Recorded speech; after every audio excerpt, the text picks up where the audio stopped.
Momo. Momo. Jackson. 16.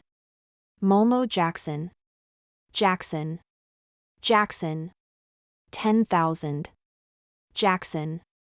Jackson. Momo. Jackson.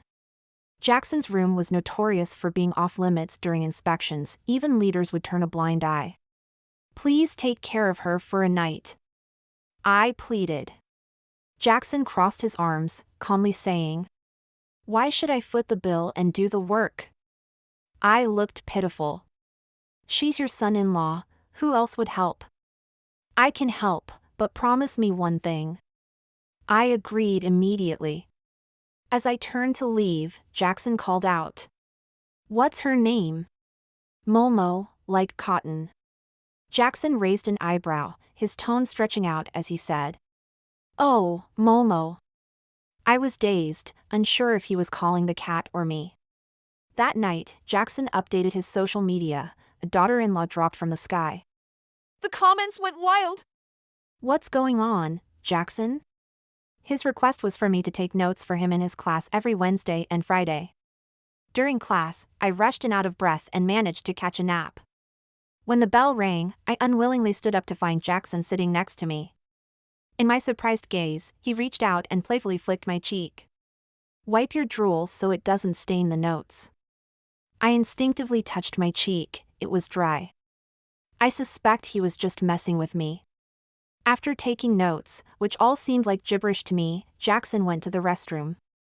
I wonder what his face would look like studying those notes.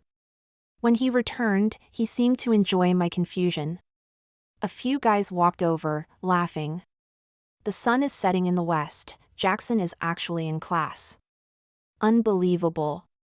I asked if Jackson rarely attends classes, only to find out he not only skips them but also aced this exam last semester. Just as Jackson returned, a short-haired guy chimed in. "Is this the sister-in-law?" Jackson looked at my embarrassed expression, his face emotionless, replying, "Just a classmate." The short-haired guy said, "The beauty doesn't belong to our department, does she?" I politely responded, "I'm from the journalism department, and you can call me Samantha." The short-haired guy suddenly jumped excitedly. "Haha, exposed." "You said she's not his girlfriend, but yesterday I was showering when I heard Jackson calling Samantha Samantha nonstop.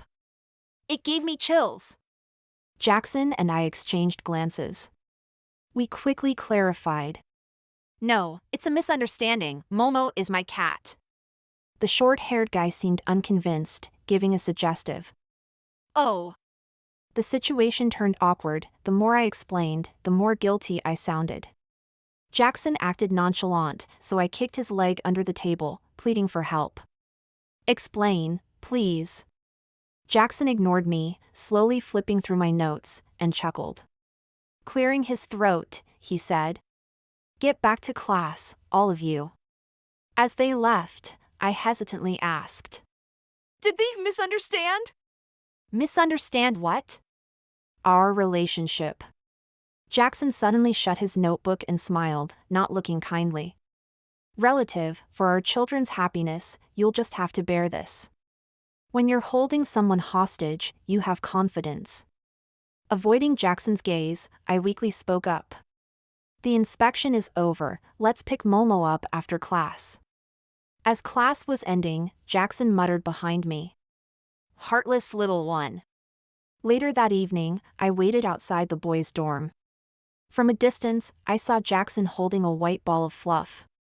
After taking Momo, Jackson handed me a bag full of her favorite snacks and toys. Consider it a gift to make friends. Momo wasn't modest, less than 24 hours apart, and she was already jumping back to Jackson. Downstairs, I ran into Jackson's roommate, who enthusiastically greeted us.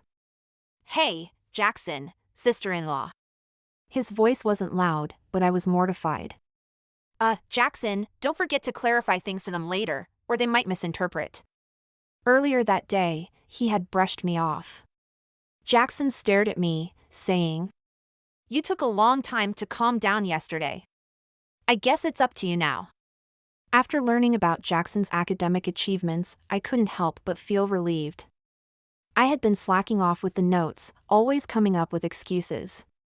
I sprained my ankle jumping rope. My stomach hurts too much to get out of bed. The sun is too harsh. I'm allergic to UV. In just 2 weeks, I claimed to have contracted every possible illness. It got so ridiculous that even I couldn't believe it. But Jackson just responded with a flat Oh, every time, without saying more. Maybe he didn't care, yet I kept reporting back to him like a lackey. Why? I exited the chat with Jackson to see a group message pop up. Emergency notice: the basketball class scheduled for next week will be held today. This class includes a midterm assessment, which accounts for 30% of your final grade. Please coordinate your time. Students who don't attend will need to retake the exam by next Tuesday. Being a sports failure, I decided to just wing it with everyone else. Inside the gym, Coach Lee had his hands behind his back, holding a scorebook. For the midterm assessment, we'll be doing 3-step layups. Pay attention to dribbling, pace, and shooting technique. Warm up for 5 minutes. I closed my eyes to recall the key points. Suddenly, I heard Jackson, and my eyes snapped open. Coach Lee handed the scorebook to Jackson and stepped aside to chat with someone. A pink-haired girl covered her chest. oh no, my heart is racing so fast. I hope I don't make a fool of myself. From her tone, I didn't sense nervousness but rather anticipation. Do you think Jackson will go easy on us? The girls kept glancing over at Jackson, who remained unreadable. Jackson seemed to be hypnotizing his phone with his long fingers tapping on the desk in a lively rhythm. Feeling uneasy, I thought it best to slip away unnoticed. As I quietly packed up, my phone vibrated, startling me. Jackson's text read, It's raining outside. You don't want to get soaked, right? I checked my phone and found that it indeed started raining, despite being clear just 30 minutes ago. After warm-up, the assessment began. Jackson graded more sternly than Coach Lee. When the pink-haired girl took her turn, she let out a painful cry upon releasing the ball. My wrist. She clutched her left hand, tears welling up. Ouch, is it dislocated? Jackson didn't lift his head, busy writing down her score. This is basketball, not shot put. His tone was unflappable. If it's really dislocated, I can only call 911 for you. The girl stood stunned, her face quickly reddening. Failed, next up. I rolled up my sleeves, ready to take my turn. For some reason, they skipped me. An hour later, most people had left. Last one. Jackson looked up, his lips curling into a cold smile. Samantha, please go ahead. I focused hard, pushing aside distractions. Unfortunately, I lack athletic skills, and the ball rebounded off the rim. I sheepishly approached Jackson to check my score. The next moment, he flipped the scorebook over and gave me an intrigued once-over, his eyes deep and unreadable. You jumped pretty high, your foot doesn't hurt anymore? I nodded like a child caught without doing homework. The rash from the sun is gone? The stomach pain is gone. Mentioning it made me actually feel a dull ache in my lower abdomen. I hunched over, clutching my stomach. Ouch, I really have stomach pain. One excuse was used too many times, Jackson must think I'm lying. But this time, it was true. I'm asking, Samantha, do you think you can fool me when I'm not in a good mood? I wanted to shake my head, but the pain overwhelmed me, and I suddenly collapsed into Jackson's arms. When I regained consciousness, I was in the hospital. The pain in my abdomen was intense, making it hard to move. Doctor, why did I faint? Jackson's voice sounded urgent. I remembered that before passing out, his face had turned pale, probably from being shocked. The preliminary diagnosis is acute gastroenteritis. The doctor paused. However, the obstetrics department suspects an ectopic pregnancy, but we can't confirm yet. We need to wait for the specific test results. If it is an ectopic pregnancy, surgery will be required. Honestly, I wanted to get up and tell them to rule out ectopic pregnancy. At 20 years old, I've never even held hands with anyone. It's so unfair. Even if I die, I want to leave a clean reputation. Thanks, doctor. After Jackson sent the doctor away, an annoying voice chimed in from the next bed. It's okay, young folks, you're both so young, you'll have plenty of chances later. This Encouragement from Mrs. Thompson was like rubbing salt in the wound. My mental suffering had surpassed the physical. Jackson let out a soft mmm. His grip on my hand tightening gradually.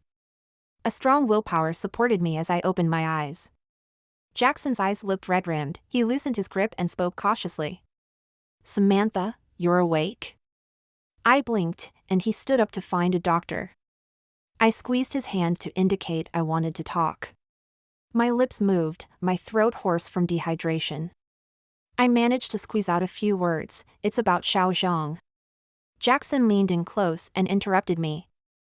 I was stunned as he looked determined, his voice choked, and his eyes downcast. Forget about whoever Xiao Zhang is, focus on getting well first. I caught a glimpse of Mrs. Thompson's mouth opening wide enough to fit an egg. It was my fault for eating too much of the spicy raw cuttlefish from the snack street the night before. At that moment, the doctor came in with the results. Confirmed, acute gastroenteritis. I gave the doctor a relieved glance and drifted off to sleep again, feeling better after several hours of poor fluids. However, the atmosphere in the hospital room seemed off. Jackson wasn't there. Mrs. Thompson and her daughter-in-law kept stealing glances and whispering to each other. Checking my phone, my 3 roommates were messaging me nonstop. Besides asking about my recovery, they all wondered who Xiao Zhang was. I was a bit confused and replied, there are so many people with that surname, how am I supposed to know? Mrs. Thompson let out a disapproving TSK. And muttered, These young girls these days. During lunchtime, Mrs. Thompson left to eat. I received a call from my mom in another city, and my heart skipped a beat. You child, how many times have I told you not to eat too many snacks? Can snacks replace meals? I got lectured for 20 minutes straight. After hanging up, Jackson walked in with a bento box. He brought rice porridge and easy-to-digest dishes. Smelling the fabric softener scent and faint tobacco smell on his clothes, I stirred my porridge. Jackson looked somber, his lips tightly pressed together, hesitating for a long time. Samantha, I need to ask you something, he said. I was a bit impatient. All right, I know what you're going to say. Jackson paused, and I opened up without hesitation.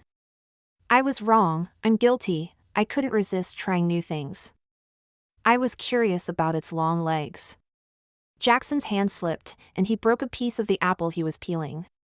He gritted his teeth. Samantha, you're quite the hidden talent. Jackson's arm tensed, his skin pale with visible veins. I weakly apologized and felt a bit resentful. Actually, I regretted it after trying it. I couldn't stand the sales pitch, and since I paid for it, I thought I shouldn't waste it. Jackson's eyes turned red. I didn't know what I said wrong.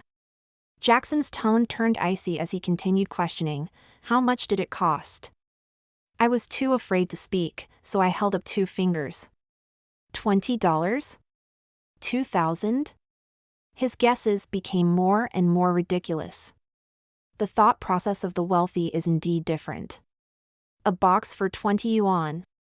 I clarified. Jackson seemed incredulous. What are you talking about? Raw cuttlefish from the snack street. It was too salty and spicy, not good at all. Jackson just stared. In the hospital room, Jackson went from laughing to crying. I was worried about his mental state. With just us there, you'd think I'd done something to him.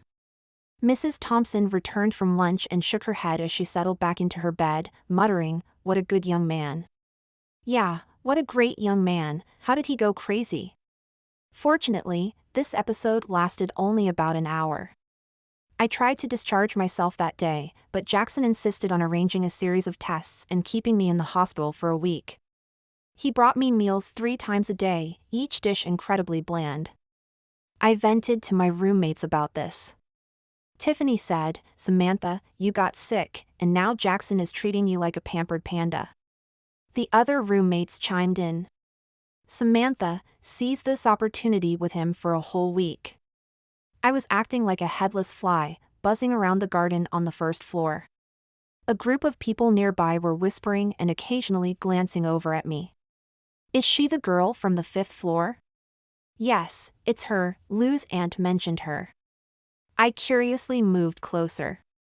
While my plan to get close to Jackson wasn't making progress, I had heard several versions of the gossip. Summing it up, I was supposedly wearing a green hat. Being cheated on, labeled as a heartbreaker, while Jackson, knowing the truth, still didn't leave me and took care of me when I was sick.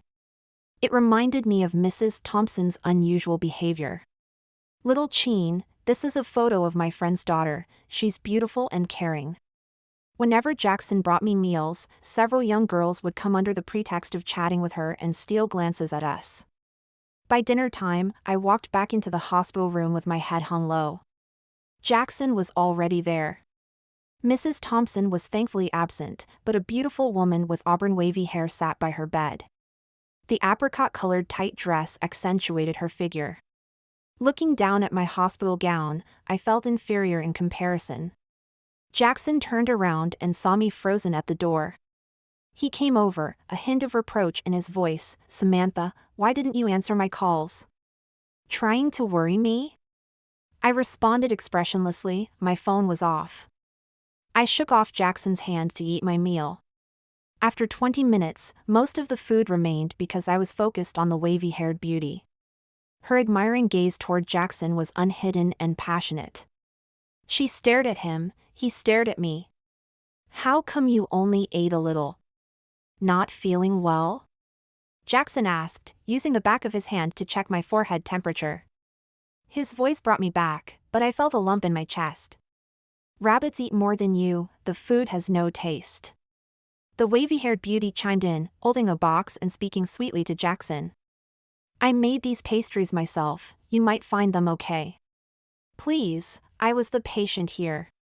"Thanks, but no need, she doesn't like sweets." I wondered how Jackson knew my taste so well. "What does sister like?"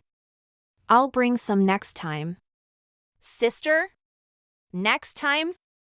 Hearing Tiffany's earlier criticism in my head. "Your guts are smaller than a cat's," I decided to take action. After Jackson left, I sent him a message.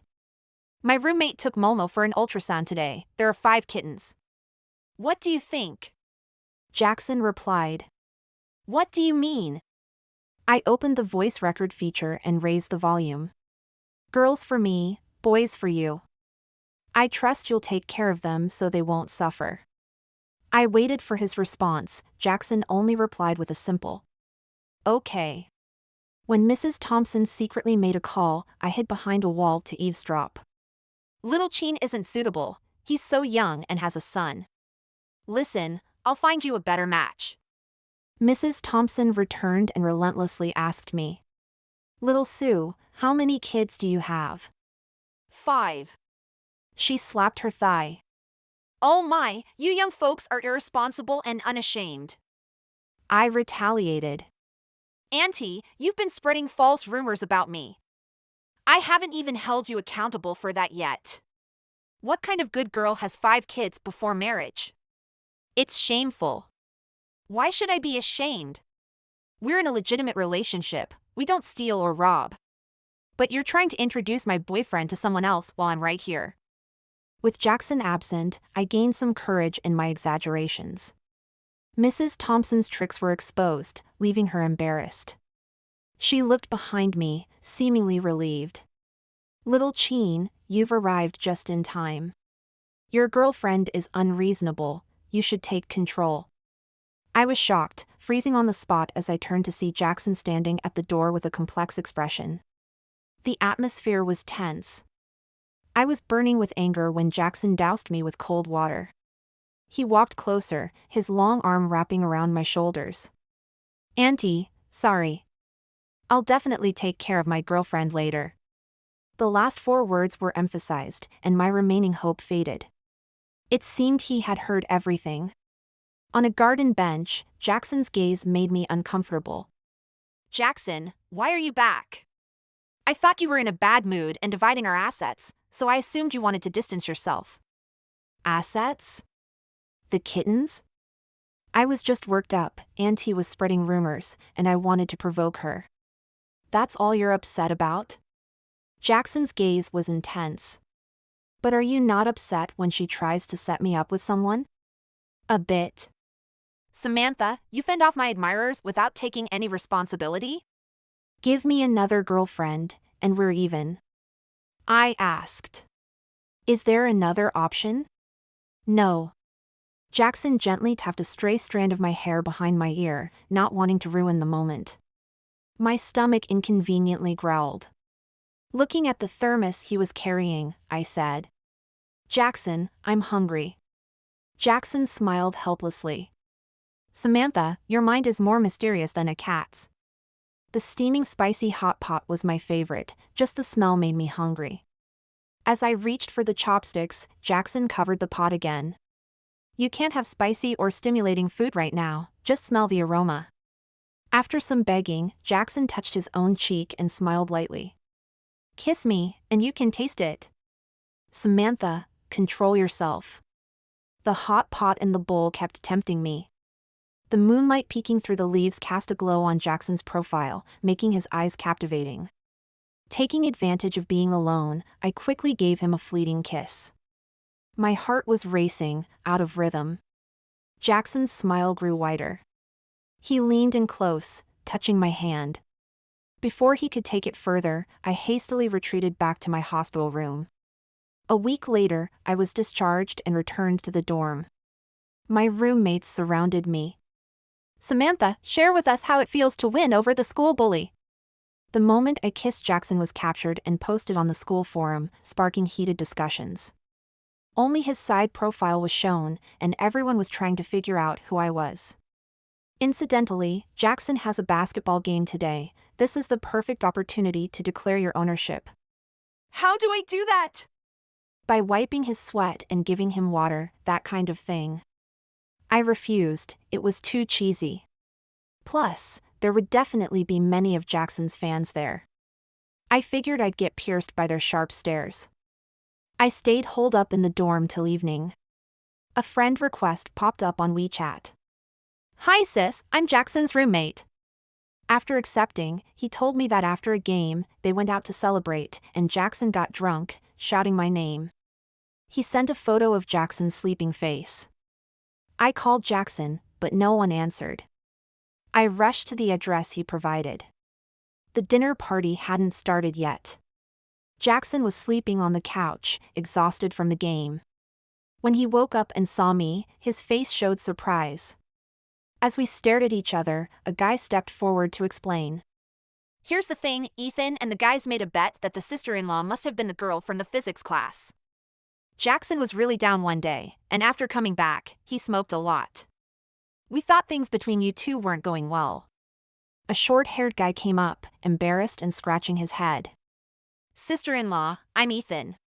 Sorry, it was me who lied to trick you into coming here. I recognized him as the guy who led the fan club in the physics classroom. Jackson pulled me closer and softly asked, Have you eaten? I shook my head. Let's stay and have dinner together. I'll take you back later. The waiter brought the dishes, and my eyes widened in surprise. Dozens of eyes were on us, magnifying every small interaction between Jackson and me. I discreetly picked up my phone and typed in the chat box. Can I have the mapo tofu? Then I quickly turned off the screen, waiting for Jackson's response. However, Ethan, who was chatting just a minute ago, suddenly stood up and placed the mapo tofu in front of me.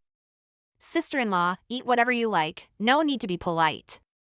Oh no, I sent the message to the wrong person. I quickly explained to Ethan. Sorry, I was editing contact names in my phone and accidentally clicked on the wrong one.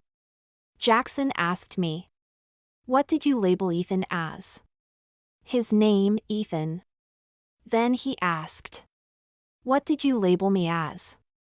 I thought for a moment, finding it hard to say. Jackson pressed on. If Ethan is X, and I'm Q, they're far apart. How did you end up clicking on the wrong one? Halfway through dinner, someone suggested playing a game. We were doing a math sequence where we'd skip numbers that were multiples of 7. The loser would face a penalty. Is this how complex dinner games are for science majors? Initially, I managed to keep up, but they sped up quickly. 2:36, pass. I blurted out. 2:38. Before I realized it, the game was over. Since it's the sister-in-law who lost, the penalty is naturally decided by Jackson. I sent Jackson a distress signal. Let me see what I labeled you as in my phone. Reluctantly, he unlocked his phone and handed it to me. Someone teased him into reading it aloud. After a glance, a playful smile appeared on his face. Another round began, and predictably, I lost again. The penalty was for Jackson to change his own label in my contacts. Jackson, what did you change it to? Not convenient to reveal. Is it Q or A this time? Don't guess, Jackson's moves are too unpredictable. Come on, sister-in-law, spill it. Glancing over, it was indeed a bold move. It starts with L. That sly guy, Jackson, really lives up to his reputation as a rascal. During my trip to the restroom, Ethan sent me an audio clip. Sister-in-law, Jackson must have had his sights on you for a while. To make up for lying to trick you here, I'll share a recording. You'll understand once you listen. I opened the recording. It was Jackson speaking. You're also named Momo, you have more guts than her. You know how to cozy up to me. This Samantha, if she likes me, meow twice. If not, meow once. Meow meow. Little Momo, smart little Momo, darling Momo. Who knew Jackson, with his cool exterior, could be so playful in private? As we walked back to the dorm, Jackson was slightly tipsy. I wanted to take a shortcut, but he insisted on another route. Mang Mang, don't use that path from now on, it's not safe. That small path may be out of the way, but it saves a lot of time. I used to take that path for my part-time job, and nothing ever happened, except once. Except what? I saw you fighting with someone in the alley. Jackson tapped my forehead. Little girl, be more careful. You didn't even know you were being targeted. Apparently, Jackson got into trouble because of me. There was actually a case of a missing woman in that alley a long time ago, but people forgot about it over time. Why didn't you tell me? Ever since then, you'd run away faster than a rabbit whenever you saw me. I was afraid of scaring you off. So Ethan was right, Jackson had been interested in me for a long time. I forgot when it started, but my gaze would stay on the boy by the window during my teenage years. Yet, as time passed, I felt that a timid, peaceful life and an impassioned, impulsive one couldn't intersect. It was deep down in my heart. As we walked past a couple kissing under a street lamp, Jackson covered my eyes. Why? I pulled his hand down. Jackson said seriously. No need to feel pressured, I'll go at your pace so you don't get scared off again. Will you get bored if you follow my pace? I've already waited for so long, I'm not afraid of boredom. Falling for this introverted me must have tested Jackson's patience. I feel a bit sorry for him. A gentle breeze rustled my hair as I stood on tiptoes to find Jackson's lips. It was a quick, innocent kiss before we parted.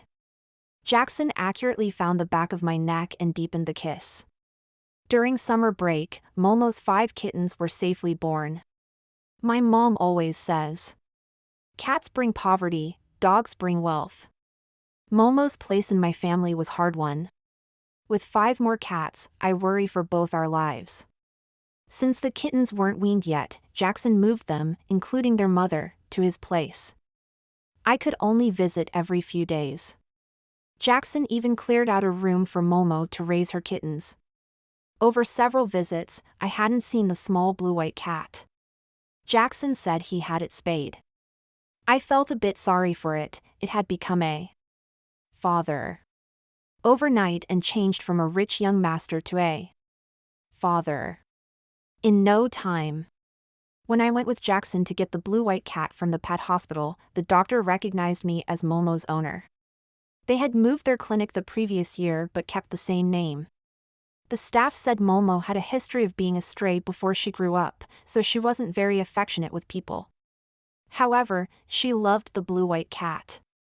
It seemed faded.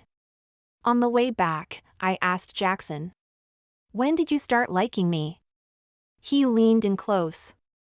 "Kiss me, and I'll tell you."